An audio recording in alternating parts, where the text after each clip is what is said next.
Hello सांग माने मो चैनल को आपण को स्वागत जनाऊँगी। आज आम गजपति डायनेस्टी विषय पढ़ा। पूर्वर आम गंग डायनेस्टी विषय दुईटी लेक्चर कंप्लीट कर देइछंती। आज आम क्यों विषय पढ़ा गजपति डायनेस्टी। ता पूर्वर मु तुमको टिके गंग डायनेस्टी विषय मन पकई देवा चाहे। टिके खाली सर्टली रिवाइज करदे क्या विषय गंग डायनेस्टी विषय है। फास्ट आम क्या विषय पढ़ते गंग डायनेस्टी केतेरु केते मसीहा पर्यंत थे सी 1038 रु 1434 मैंने पाखापाखि 400 वर्ष शासन कले। फाउंडर किए थे आमर वज्रहस्त भी। तापर आमर गंती राजा किए आसिले आमर अनंग भीमदेव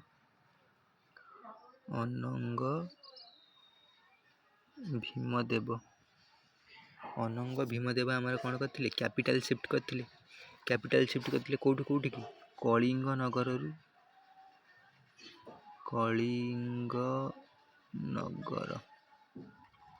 रु कौटी करते कटक।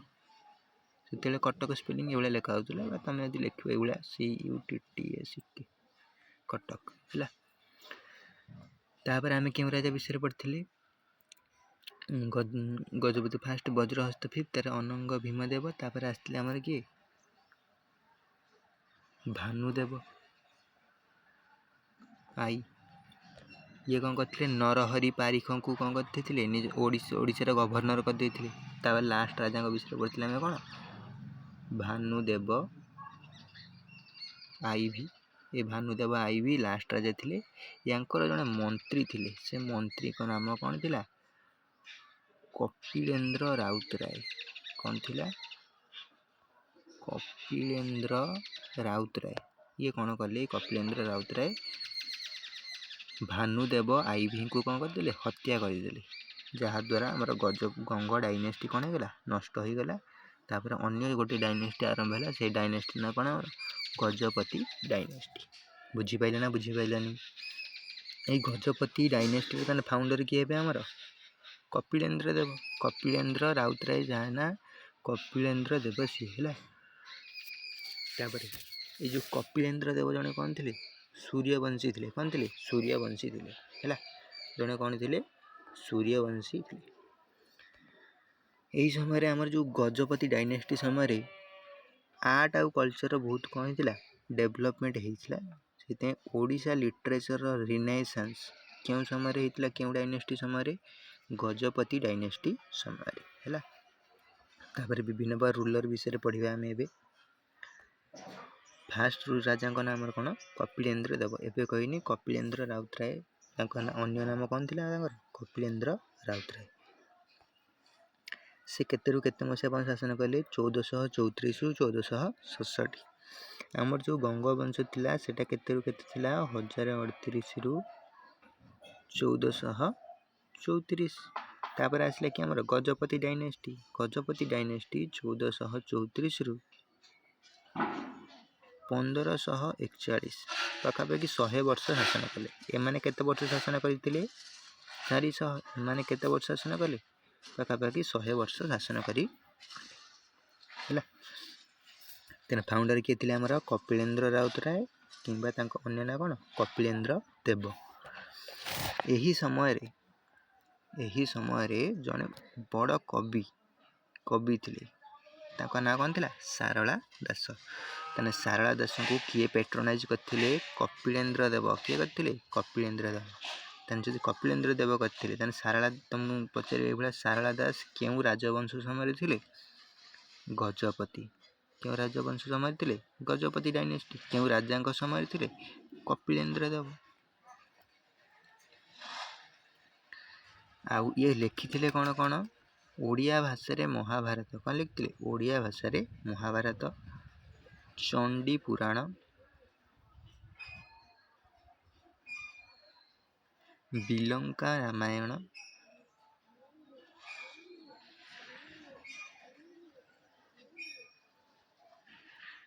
है। तेने चंडी पुराण बिलंका रामायण ओडिया भाषा महाभारत एटा किए सब लिखी सारला ଦାସ। ସାରଳା ଦାସ କେଉଁ ରାଜବଂଶ ସମୟରେ ଥିଲେ? ଗଜପତି ରାଜବଂଶ ସମୟରେ ଥିଲେ। କେଉଁ ରାଜାଙ୍କ ସମୟରେ ଥିଲେ? କପିଳେନ୍ଦ୍ର ଦେବଙ୍କ ରାଜାଙ୍କ ସମୟରେ ଥିଲେ। କ'ଣ କ'ଣ ଲେଖିଥିଲେ? ଓଡ଼ିଆ ଭାଷାରେ ମହାଭାରତ, ଚଣ୍ଡୀ ପୁରାଣ, ବିଲଙ୍କା ରାମାୟଣ। ମନେ ରଖିଦେବ ଏତିକି ହେଲା, ଲିଭଉଛି ମୁଁ। ତାପରେ ପଢ଼ିବା, ଏହି ସମୟରେ ଗଙ୍ଗାରୁ ଆରମ୍ଭ କରି କାବେରୀ ନଦୀ ପର୍ଯ୍ୟନ୍ତ ଆମର ପୁରା ଏକ୍ସପାନ୍ସନ୍ ହେଇଥିଲା। ଟେରିଟୋରିଟା କେଉଁଠୁ ପର୍ଯ୍ୟନ୍ତ ଏକ୍ସପାନ୍ସନ୍ ହେଇଥିଲା? ଗଙ୍ଗାରୁ ଆରମ୍ଭ କରି କାବେରୀ। ତେଣୁ ଗଙ୍ଗାରୁ କାବେରୀ କେଉଁଠୁ କେତିକି ଦେଖିବା ଆମେ ଜାଣିବା ଯଦି, ଏଠି ରହିଲା ଆମର ଭାରତ। ଏଇପଟେ ତୁମେ ଜାଣିଛ ଉପର ପଟରେ ଆସୁଛି କ'ଣ ଆମର? ଗଙ୍ଗା। ତାପରେ ଆମ ଓଡ଼ିଶାରେ କ'ଣ ବହୁଛି ଆମର? ମହାନଦୀ। ତାପରେ ଅଛି ଆମର କ'ଣ? ଗୋଦାବରୀ। ତାପରେ ଅଛି ଆମର କ'ଣ? କୃଷ୍ଣା। ତାପରେ ଅଛି ଆମର ଏଇଠି କ'ଣ ଅଛି? କାବେରୀ। ତେଣୁ ଫାଷ୍ଟ ଉପର ନଦୀ ନା କ'ଣ ଆମର? ଗଙ୍ଗା। ଏଇଟା ଆମର କ'ଣ? ମହାନଦୀ। ଏଇଟା ଆମର କ'ଣ? ଗୋଦାବରୀ। ଏଇଟା ଆମର କ'ଣ? କୃଷ୍ଣା। ଏଇଟା ଆମର କ'ଣ? କାବେରୀ। ତେଣୁ ଗଙ୍ଗାରୁ କାବେରୀ ପର୍ଯ୍ୟନ୍ତ ଏଇ ବଡ଼ ଏରିଆଟା କେଉଁ ଅଞ୍ଚଳରେ ଯାଉଥିଲା? କଳିଙ୍ଗରେ ଯାଉଥିଲା। କେଉଁ ରାଜାଙ୍କ ସମୟରେ? କପିଳେନ୍ଦ୍ର ଦେବଙ୍କ ସମୟରେ ହେଲା। ତାହେଲେ ଏହି ସମୟରେ ଗଙ୍ଗାରୁ ଆରମ୍ଭ କରି କାବେରୀ ପର୍ଯ୍ୟନ୍ତ ବିସ୍ତୃତ ଥିଲା କଳିଙ୍ଗଟା। ତାଙ୍କର ଏଲ୍ଡେଷ୍ଟ ସନ୍ ମାନେ କ'ଣ? ବଡ଼ ପୁଅଙ୍କ ନାଁ କ'ଣ ଥିଲା? ହମ୍ବୀର ହେଲା। ପ୍ରକୃତରେ ତାଙ୍କର 2 ଜଣ ପୁଅ ଥିଲେ। କେତେ ଜଣ ପୁଅ ଥିଲେ? 2 ଜଣ। କପିଳେନ୍ଦ୍ର ଦେବଙ୍କର 2 ଜଣ ପୁଅ ଥିଲେ। ଜଣଙ୍କ ନାଁ ଥିଲା କ'ଣ? ହମ୍ବୀର। ଆଉ ଜଣଙ୍କ ନାଁ ଥିଲା କ'ଣ? ପୁରୁଷୋତ୍ତମ ଦେବ।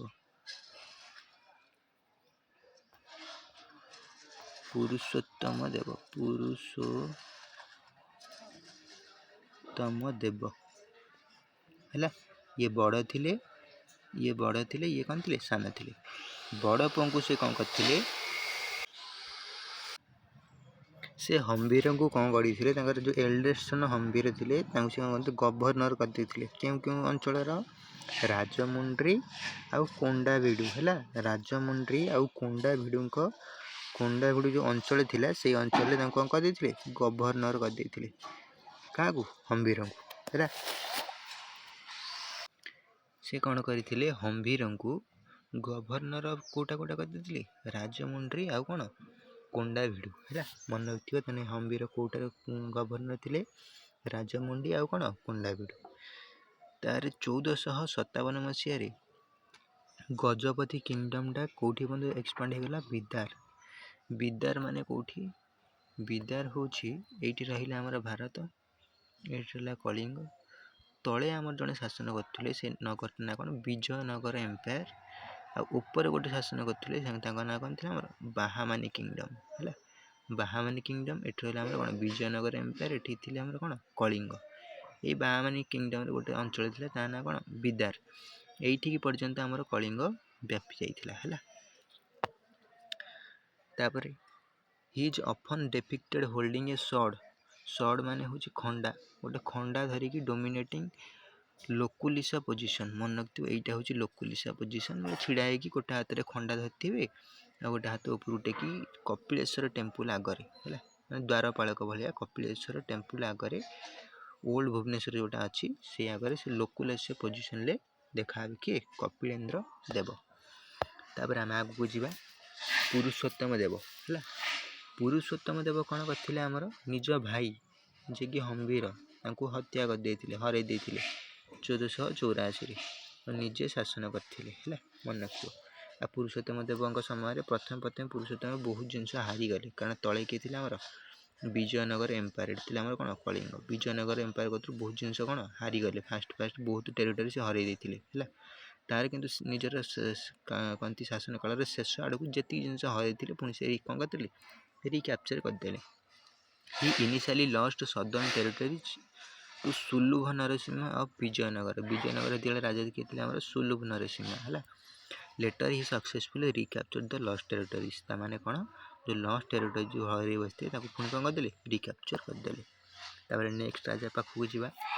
ତାଙ୍କ ନାଁ କ'ଣ ଥିଲା? ଆମର ପ୍ରତାପରୁଦ୍ର ଦେବ। ପ୍ରତାପରୁଦ୍ର ଦେବଙ୍କ ସମୟରେ ଜଣେ ଆସିଥିଲେ କନ୍ତି ବହୁତ ବଡ଼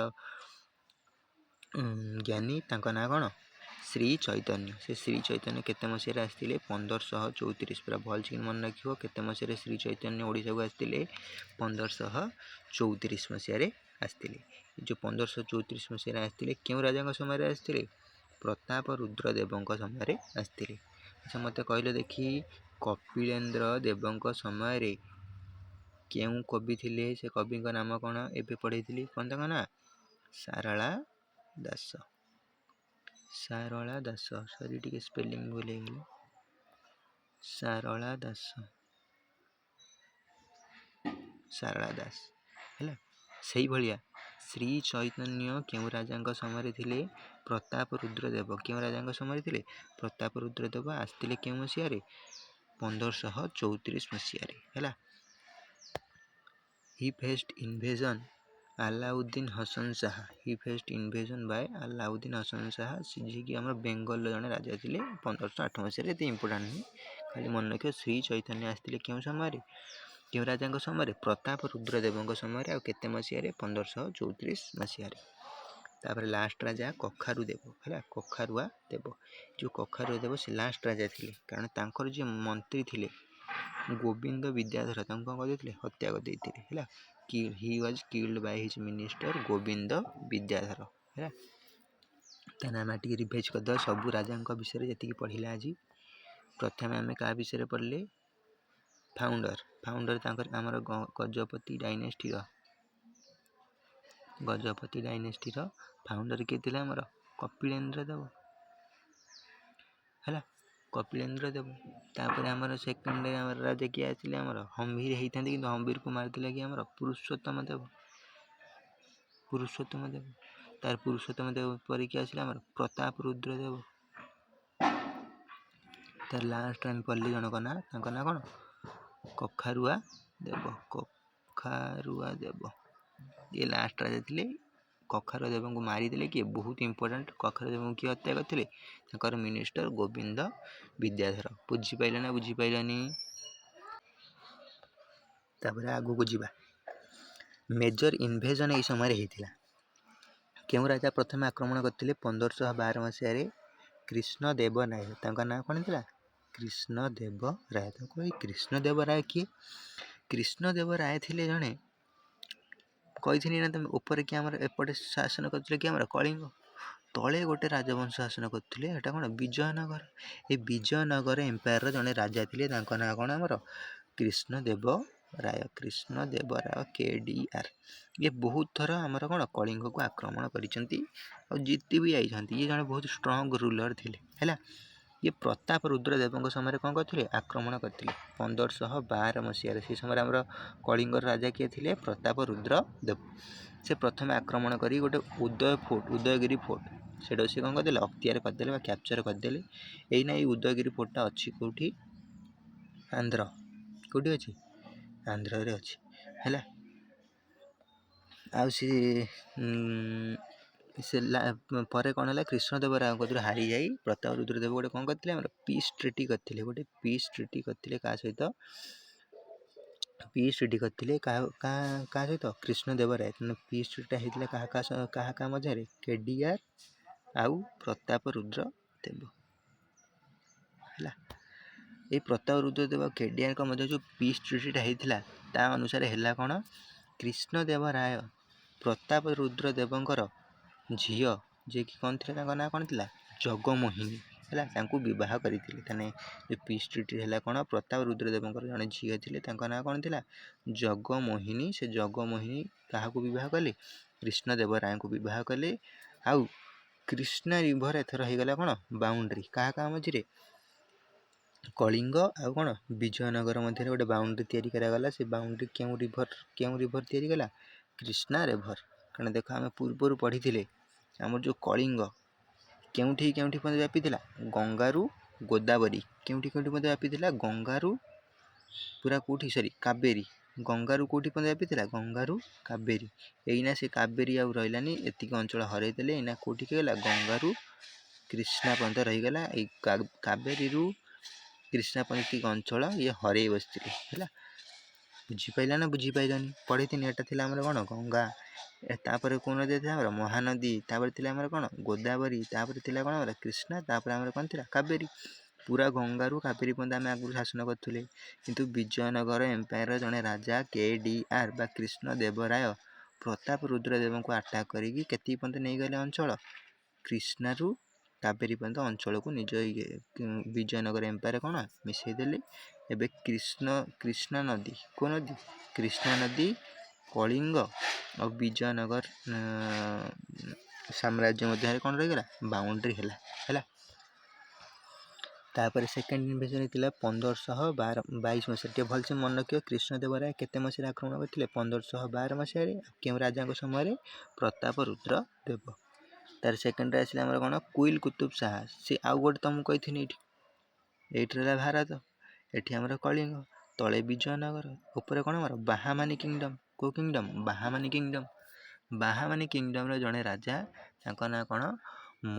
ସୁଲତାନ ମହମ୍ମଦ ଶାହା। କ'ଣ ତାଙ୍କ ନାଁ ଥିଲା? ସୁଲତାନ ମହମ୍ମଦ ଶାହା। ତାର ଜଣେ ଜେନେରାଲ ଥିଲା, ତାଙ୍କ ନାଁ କ'ଣ ଥିଲା? କୁଇଲ କୁତୁବ ଶାହା। ସିଏ ବି କ'ଣ କଲେ? ଆକ୍ରମଣ କଲେ। ସେ ଯେତେବେଳେ ଆକ୍ରମଣ କଲେ, ପ୍ରତାପ ରୁଦ୍ରଦେବ ତାଙ୍କୁ ଯୋଉଠି ଆସିଥିଲା ସେ ତାକୁ ସେଇଠି ପଠେଇଦେଲେ, ମାନେ ହରେଇ ଦେଲେ ହେଲା। Pratap Rudradeva defeated him and drew back to Golconda. Golconda କୋଉଠି ଅଛି? ଗୋଲକୋଣ୍ଡାରେ ଆମର କ'ଣ ସୁନା, ବହୁତ ଗୋଟେ ସୁନା ଖଣିଟେ ଗୋଲକୋଣ୍ଡା ହେଲା। ତାକୁ ପଠେଇଦେଲେ, ହରେଇ ଦେଇକି ପଠେଇଦେଲେ। ଏଇ ଯେଉଁ ଜିତିଗଲେ ପ୍ରତାପ ରୁଦ୍ରଦେବ, ସେହି ଖୁସିରେ କୃଷ୍ଣା ରିଭର କୂଳରେ ଗୋଟିଏ କ'ଣ କରିଦେଲେ ଆମର ମନ୍ଦିରଟେ ତିଆରି କଲେ। ସେ ମନ୍ଦିରଟା ନାଁ କ'ଣ ଆମର? ମଙ୍ଗଳଗିରି ଟେମ୍ପୁଲ। କ'ଣ? ମଙ୍ଗଳଗିରି ଟେମ୍ପୁଲ। ତମ ପଚାରେ ମଙ୍ଗଳଗିରି ଟେମ୍ପୁଲଟା କିଏ ତିଆରି କରିଥିଲେ? ପ୍ରତାପ ରୁଦ୍ରଦେବ। କ'ଣ ପାଇଁ ତିଆରି କରିଥିଲେ? କାରଣ ସେ ଯେଉଁ ବାହାମାନି କିଙ୍ଗଡମ୍ରୁ ଜଣେ ଆସିଥିଲେ ଜେନେରାଲ, ତାଙ୍କ ନାଁ କୁଇଲ କୁତୁବ ଶାହା, ତାଙ୍କୁ ହରାଇ ଦେଇଥିଲେ ବୋଲି। କେଉଁ ନଦୀ କୂଳରେ ତିଆରି କରିଥିଲେ? କୃଷ୍ଣା ରିଭର ନଦୀ କୂଳରେ ତିଆରି କରିଥିଲେ। ବୁଝିପାରିଲେ ନା ବୁଝିପାରିଲେନି? ତାପରେ ଆଗକୁ ଯିବା।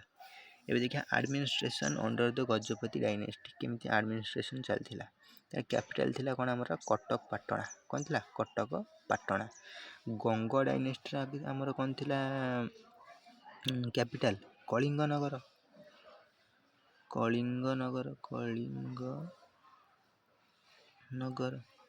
ପରେ ସିନା କଟକ ହେଇଯାଇଥିଲା। ପରେ ଆମର କିଏ କଟକ କରିଦେଇଥିଲେ ତାଙ୍କୁ? ଆମର ଅନଙ୍ଗ ଭୀମଦେବ। ଅନଙ୍ଗ ଭୀମଦେବ କ'ଣ କରିଦେଇଥିଲେ? କଳିଙ୍ଗକୁ କ'ଣ କରିଦେଇଥିଲେ? କଟକ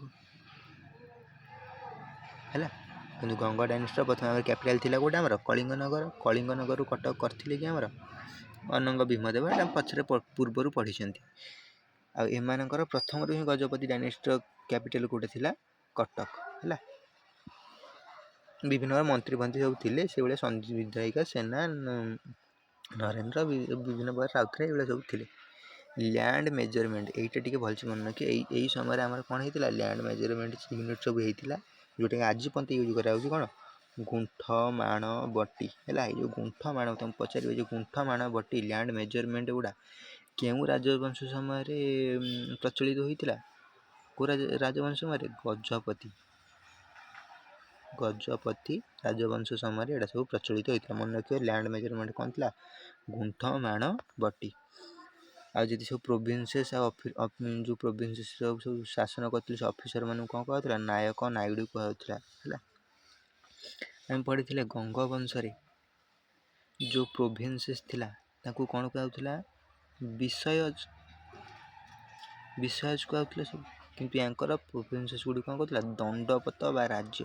ମନେ ରଖିବ, ଦଣ୍ଡପତ ବା ରାଜ୍ୟ କୁହାଯାଉଥିଲା ହେଲା। ତାହେଲେ ଗଙ୍ଗବଂଶରେ କ'ଣ ହେଉଥିଲା? ବିଷୟଜ। ଆଉ ଆମର ଗଜପତି ବଂଶରେ କ'ଣ କୁହାଯାଉଛି? ଆମର ଦଣ୍ଡପଟ ବା ରାଜ୍ୟ ହେଲା। ଏଠି ଯେ ଶାସନ କରୁଥିଲା, ସେ ଶାସନ ଲୋକ ଗୁଡ଼ିକୁ କ'ଣ କୁହାଯାଉଥିଲା? ପରିଖାସ ବା ରାଜାସ ହେଲା। ପରିଖାସ ବା ରାଜାସ ହେଲା। ତାହେଲେ ରାଜ୍ୟ ନାଁ ଗୁଡ଼ା କ'ଣ ଥିଲା? ରାଜ୍ୟ ବା ଦଣ୍ଡପଟ। ଯିଏ ଶାସନ କରୁଥିଲା ତାଙ୍କୁ କ'ଣ କୁହାଯାଉଥିଲା? ପରିଖାସ ବା ରାଜାସ। ଏଇ ପ୍ରୋଭିନ୍ସଟା ପୁଣି ସବ୍ ଡିଭିଜନ୍ ହେଇଥିଲା ଆହୁରି କେଉଁଟାରେ? ସୀମାଜରେ। କେଉଁଟାରେ? ସୀମାରେ। ପୁଣି ଏଇ ସୀମାନଙ୍କୁ ଆଉ ଯେଉଁ ସ୍ଥଳ, ମୁଥାସ, ଏଗୁଡ଼ା ବିଭିନ୍ନ ପ୍ରକାରରେ ଭାଗ କରାଯାଇଥିଲା। ଏତେ ମନେ ରଖିବା ଦରକାର ନାହିଁ, ତୁମେ ଖାଲି ମନେ ରଖିବ ପ୍ରୋଭିନ୍ସେସ୍ ଗୁଡ଼ିକୁ କ'ଣ କହୁଥିଲେ? ଦଣ୍ଡପତ। ତାକୁ ପୁଣି ବିଭକ୍ତ କରି କୋଉଟାରେ ପରିଣତ କରିଥିଲେ? ସୀମାରେ ହେଲା। ତେଣୁ ଦଣ୍ଡପଟ କହୁଥିଲେ, ତାକୁ କୋଉଟାରେ ବିଭକ୍ତ କରି ପୁଣି କ'ଣ କହୁଥିଲେ? ସୀମା। ଏଠି ଯେ ଶାସନ କରୁଥିଲେ ତାଙ୍କୁ କ'ଣ କହୁଥିଲା? ପରିଖା। ସବୁ ରାଜା ମନେ ରଖିଦେବେ, ରାଜ୍ୟ ମନେ ରଖିଦେବେ। ତୁମେ କିନ୍ତୁ ମନେ ରଖିବ କୋଉଟା ସବୁବେଳେ? ଦଣ୍ଡପଟ, ଆଉ ଏଇଟା କ'ଣ କୁହାଯାଉଥିଲା ତାଙ୍କୁ? ପରିଖାସ। ଆଉ ପୁଣି ଦଣ୍ଡପଟକୁ କୋଉଟାରେ ବିଭକ୍ତ କରାଯାଇଥିଲା? ସୀମାରେ ହେଲା। यही समय ओडिया लिटरेचर कौन होता गजपति डायनेस्टी विषय देखिदेवा तापर आम सरी Gajapati were great partner Odisha literature specially poetry of Vaishnavism तुम कही ओडिया लिटरेचर आइला माने कौ वंश मार गजपति वंश ठीक मारदब सारला दास ये 1500 सेंचुरी थी सारला दास केउ राजा समय थी आम ए पढ़ले केउ राजा समय कपिलेन्द्र देव आ श्री चैतन्य केउ राजा समय थे प्रताप रुद्रदेव ना पुरुषोत्तम देव देखीदे प्रताप रुद्रदेव है तेने केउ राजा समय थे सी श्री चैतन्य प्रताप रुद्रदेव प्रताप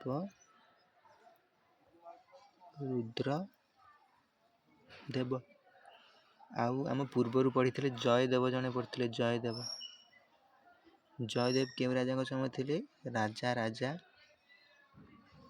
डबल आई ये थे गंग वंश है ये दिज कौट थे आमर गजपति वंश है यही जो सारला दास थे 1500 सेंचुरी 15 सेंचुरी मैंने कौटू के 1500 रु 1600 ना 1400 है 1400 रु 1500 को आम कौन कहते 1500 सेंचुरी यही सेंचुरी आम कौन कहती सारला युग कहती कौन कहती सारला युग सारला दास ए 15th century poet played a crucial role in shaping Odia literature.